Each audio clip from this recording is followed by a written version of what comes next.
Bonjour, dans la dernière vidéo, on est interrompu au moment où je vous parlais de Robert Bourassa. On se posait la question, sommes-nous un peuple perdant ou un peuple gagnant? Et si on est un peuple perdant, comment on peut faire pour apprendre à gagner?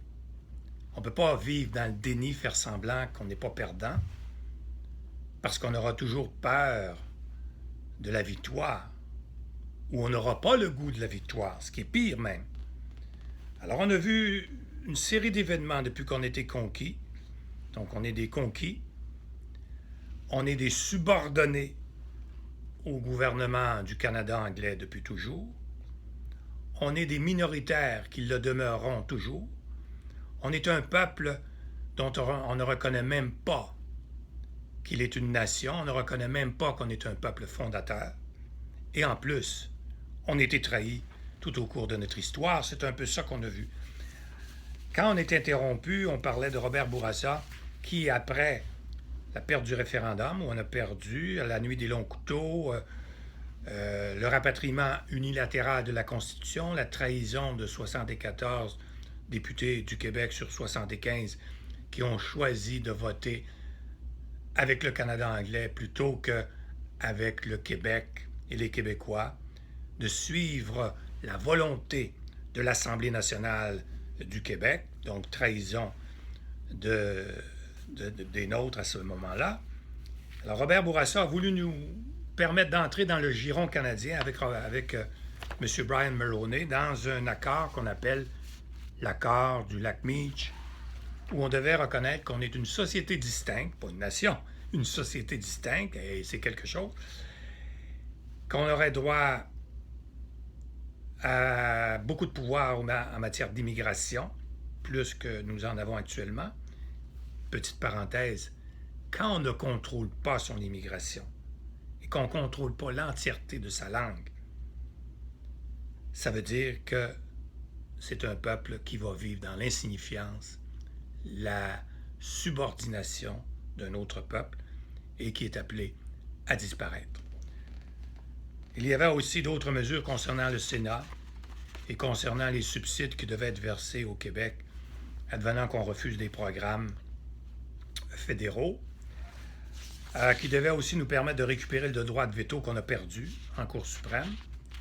Et cet accord, on l'a perdu. Le Canada anglais l'a refusé. Terre-Neuve a dit non. Une seule province. Et cela suffisait pour ne pas nous reconnaître comme une société distincte. Je voudrais vous lire une phrase prononcée par Robert Bourassa à l'Assemblée nationale le lendemain de l'échec de Meach, soit le 22 juin 1990.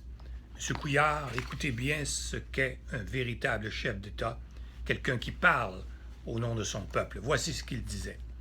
Je cite, « Le Canada anglais doit comprendre de façon très claire que quoi qu'on dise et quoi qu'on fasse, le Québec est aujourd'hui et pour toujours une société distincte, libre et capable d'assumer son destin et son développement. » Fin de la citation.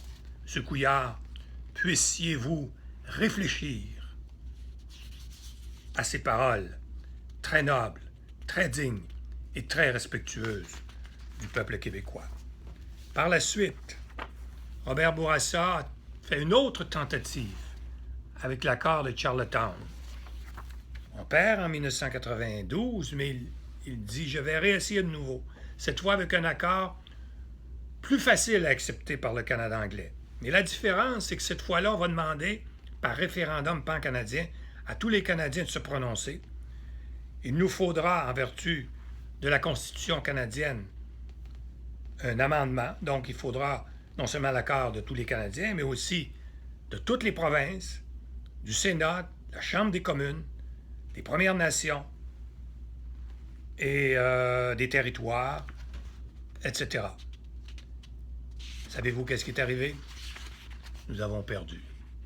L'accord de Charlottetown a été rejeté par 6 provinces, un territoire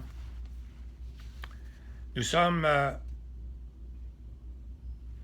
moi, quand j'ai réfléchi à toutes ces questions, on était en 1994, le Parti québécois avait pris le pouvoir, avait annoncé un référendum sur la sécession, mais faite de façon unilatérale. Je savais que les conséquences seraient dramatiques, peu importe qu'on gagne ou qu'on perde. Et comme on n'avait jamais gagné dans le passé, c'est clair que s'il n'y avait pas une stratégie exceptionnelle, on allait perdre et ça n'entrait pas. Je ne pouvais pas accepter ça. J'ai aussi considéré à ce moment-là, avant de prendre mes décisions, de regarder l'histoire encore. Vous savez sans doute, vous connaissez sans doute le docteur Chénier puis le chevalier de Lorimier. C'est deux de nos héros qui sont morts en 1937 lors de la rébellion de 37-39. Et j'ai relu le testament de ce jeune homme, le chevalier de Lorimier, qui est mort à 35 ans pour son pays, pour le Québec. Et voici ce qu'il disait à sa femme, une partie, je ne pourrais pas lire tout le testament. Il disait, la veille de sa mort, accusé de haute trahison, comme vous le savez, et condamné par le Canada anglais. « Quant à vous, mes compatriotes, mon exécution et celle de ceux qui monteront sur l'échafaud vous seront utiles. Puisse-t-elle vous démontrer ce que vous devez attendre du Canada anglais. Le crime de votre père, disait-il à ses enfants, est dans l'irréussite. Si le succès eût accompagné ses tentatives, on eût honoré ses actions d'une mention honorable, disait-il. Le crime, et non pas l'échafaud, fait la honte. Et en terminant, en parlant de ses compatriotes, il dit à son épouse, « Pour eux, je meurs sur le gibet de la mare infâme du meurtrier. Pour eux, je me sépare de mes jeunes enfants et de mon épouse sans autres appuis. Et pour eux, je meurs en m'écriant « Vive la liberté, vive l'indépendance ». Fin de la citation. Vous aussi, plusieurs d'entre vous, vous criez encore « Vive la liberté, vive l'indépendance ». 150 ans plus tard, nous n'avons pas cette liberté. Notre liberté, elle est toujours enchaînée par la Constitution qui nous a été imposée par un autre peuple, par une autre nation, la nation canadienne anglaise. Et forcément, nous n'avons pas non plus notre indépendance. Et je sais que c'est pour cela que plusieurs d'entre vous continuez à travailler et à espérer.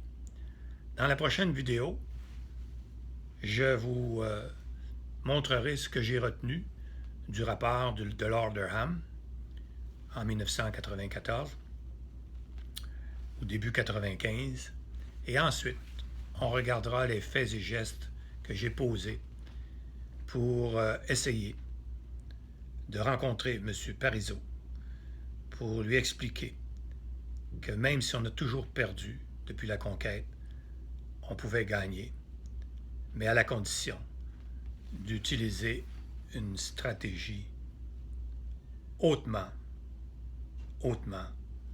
gagnante.